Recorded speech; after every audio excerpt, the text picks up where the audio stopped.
Shalom. First and foremost, I want to give all praises, honor, and glory unto Yahweh, Bahashem, Yahweh Shai, Bahashem Rachakwadash, and double honors to the apostles and elders of Great Millstone, and peace and blessings to all you Akim out there, pushing his word with all truth and sincerity, and to all you believers out there who believe in on the gospel. And it's the brother Quara Abad from the GMS Houston camp. And I just want to go into a fairly quick lesson, and just speak about our walk in this truth. You see, because it ain't just around, brothers that we supposed to actually live what we believe in, and live what we teaching. It ain't just around believers either, but it's around everybody. You see, even our family members who don't believe, we got to watch every step. You see, around heathens, people at our job, co-workers, all that. We have to watch every step we take. And that's in the world in general, without the truth, but more so in this truth, man. Because why? We have more to lose. In this world, you're going to lose it anyway. In this world, you're bound to lose it anyway, especially if you're an Israelite. But look, it's like Apostle Gabal always say, being in this truth, right? In the ministry is like walking on a tightrope. Every step got to be calculated. In other words, before you take a step, before you take a step, you discerning, you thinking, okay, if I take this step, then this can happen. If I take this step, then this can happen, right? If I step here, the wood might fall through, so let me take a little hop over, And matter of fact, let's get that 2nd Ezra 7, because when you go into 2nd Ezra 7, it gives a similar tool on the path to the kingdom. You see, but going back to what Apostle Gabal, what he be mentioning is like walking on a tightrope, man. You see, and it's cold because, look, although we hasten the day, we still got to pace ourselves, though. Right? But let me get this in 2nd Ezra 7, and I'm going to start at verse, and Lord willing, this lesson be edifying. You see, especially like you seen the recent video with Adam Abbott, the brother named Naquan, or for Watchmen of Israel. The YouTube page used to be Adam Abbott. But, there was that account, the people came, the laws came up to him. And anyway, he got arrested. Why? Because being unwise, he didn't think about that step, right? Before he took it, he just took the step, hit the police hand down. Then he went to jail. We know now we in a time of Esau. He looking for something for us to do so he can demonize it and use it against us. Well, look, we supposed to, in other words, walk that tightrope, pace ourselves, and pay attention to our next move, and pray first and foremost before anything that the Lord guide us. Because look, we ain't making no steps on our own. No, the Lord got to guide our every move. But our hope is, and our expectation, if we doing the work, that the Lord gonna lead us down the right path. You see. But let me get this real quick. I don't want to ramble on this. 2nd Ezra 7. I'm gonna start at 6. It says, there is also another thing. A city is builded and is set upon a broad field and is full of all good things. Now, what's this city, man? That's talking about the kingdom of heaven. Like it said in Hebrews 13 or 14, for here in captivity, it says, for here we have no continuing city, but we seek for one to come. Right. And that's the kingdom. But it's about to go into the path or what we have to go through to get there. Right. Just like if you want to go to the NFL, you got to go through college and tour days and blood, sweat, and tears and workouts, so on and so forth. Well, let's read about what you got to go through, what we got to go through to get to be saved up out of here. So it says, verse 7, the entrance thereof is narrow. It's already starting off difficult. It's narrow, which means it ain't a lot of room for mess ups. You feel me? Something narrow. Think about a narrow passage. Right, you got to turn to the side, maybe, because if you walk regularly, your shoulders might be too wide, right? Might have a little gut, so you got to suck it in a little bit. Well, what's that symbolic for us trimming our ways as we're on this path? Yahweh Shai said, if you, left eye offend thee, cut it off. Things that may hinder us in this truth, we're going to have to cut it off. Because, look, in order to get through that narrow path, you can't carry all that baggage. You see? So it says, the entrance thereof is narrow and is set in a dangerous place to fall. So it ain't just narrow, right? But it's narrow and it's easy to slip. It's easy to fall. And it says, like as if there were a fire on the right hand and on the left, a deep water.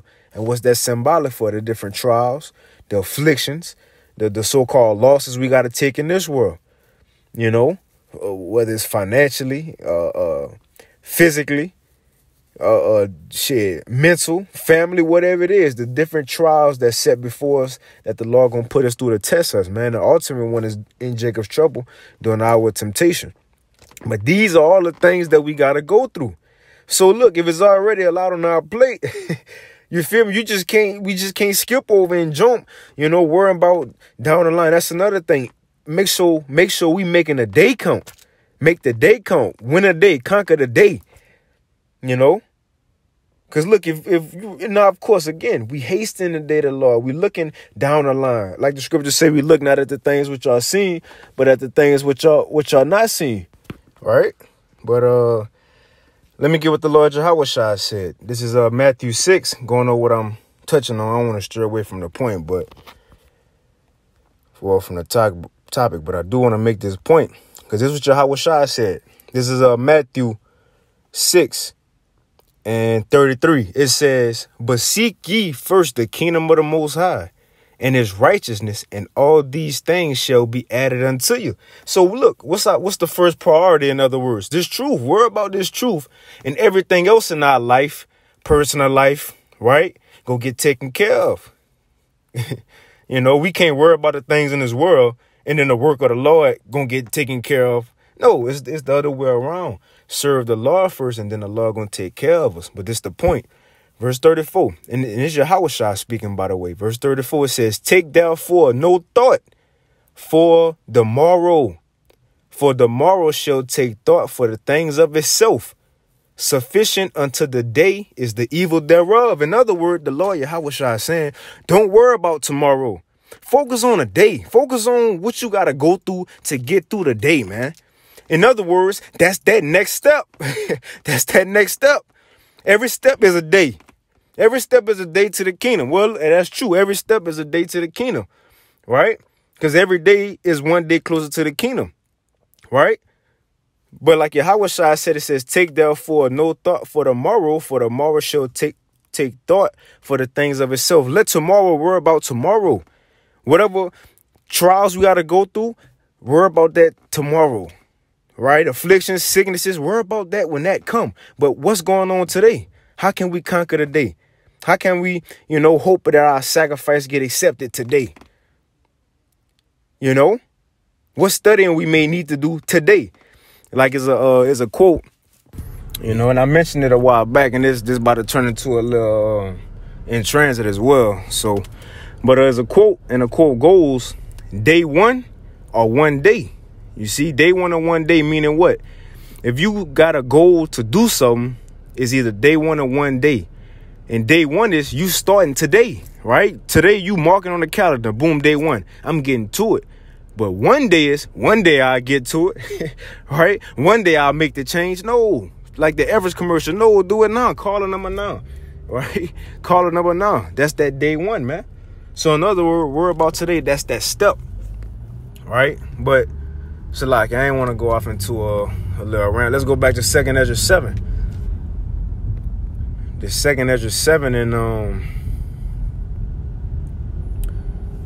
let's see, I was at verse 7. It says, "The entrance thereof is narrow, and is set in a dangerous place to fall, like as if there were a fire on the right hand and on the left a deep water, and only one path between them both, even between the fire and the water, so small that there could but one man go there at once." Check this out.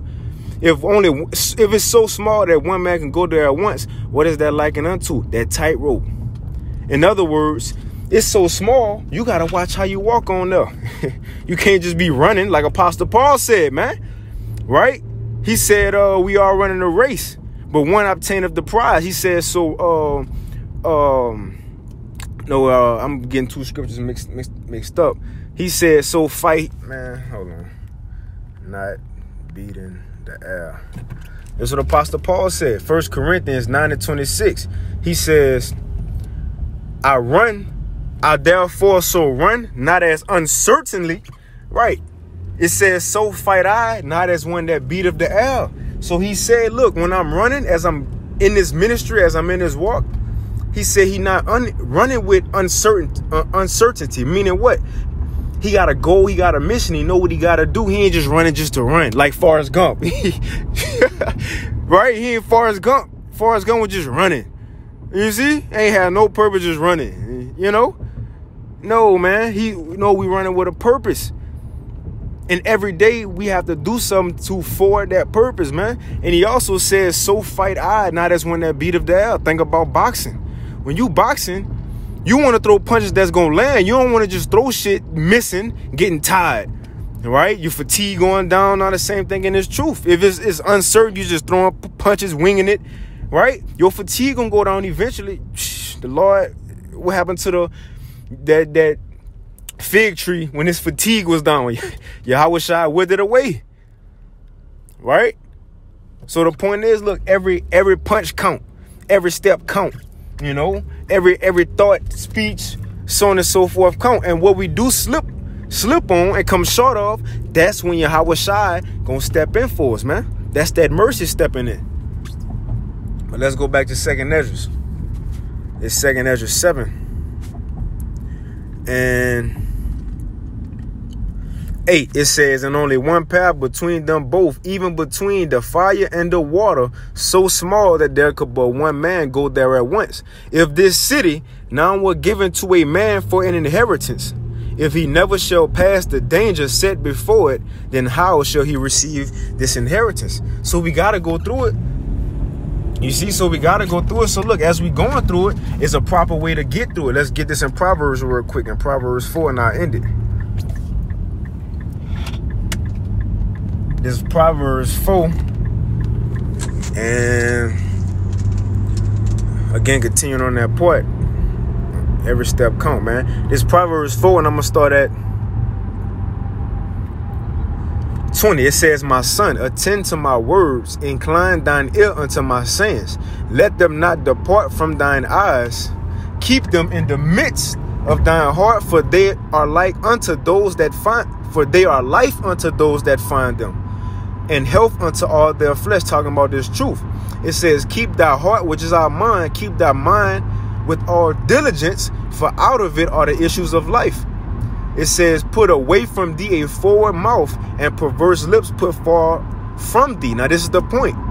It says, and let thine eyes look right on, and let thine eyelids look straight before thee. And like Yahweh Shai said, if thine eye be single, thy whole body shall be full of light. So as we walk in this truth, look, this tightrope, right? In the truth, we got to look before we step. That's what the scripture just say. Let thy eyes look right on, and let thine eyelids look straight before thee. It says, ponder the path of thy feet, and let all thy ways be established. You see, so look, before we even take a step, we have to look before we step. That's a saying in the world. Translating to this truth, we have to think before we do things. And look, I'm speaking to myself first and foremost. You know, I did things hastily, presumptuously. But that, again, that's where Yahweh Shai got to come in, maybe through judgment or maybe through a brother, and correct that, man. There's a reason. Trimming ways. Trimming is good. It could be trimming bad, like you got 2/3, they change the doctrine and, trim their ways. But we also trimming our ways so we can make sure we're able to fit through that narrow path, man. But it says,